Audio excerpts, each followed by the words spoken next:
Things that make you go, huh? Atkinson Cycle Engine.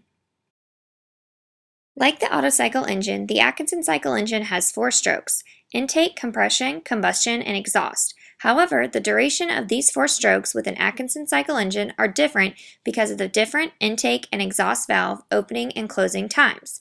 This provides a more fuel-efficient engine. Keep in mind during this presentation that the actual times of the different strokes will vary depending on the driving conditions of the vehicle at the time. The intake stroke begins later and lasts longer with an Atkinson cycle engine. My favorite part about the Atkinson cycle engine is that it leaves in leftovers. If you look at the Atkinson cycle side of the image, you can see in the intake valve that there's already some of that pre-mixed air and fuel from a previous cycle. When the Atkinson cycle engine starts the intake stroke, the first fluid to go into the cylinder is actually already pre-mixed fuel and air, helping to use less new air and fuel on the next turnaround. The compression stroke begins later because the intake valve closes later in an Atkinson cycle engine. It's able to decrease the amount of volume air to be compressed.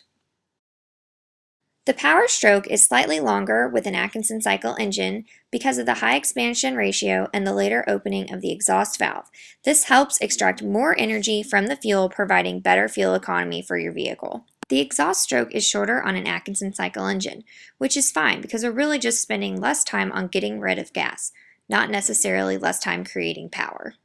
While there are lots of reasons why hybrid vehicles get such great fuel economy, it's important to remember that the Atkinson cycle engine is the #1 reason.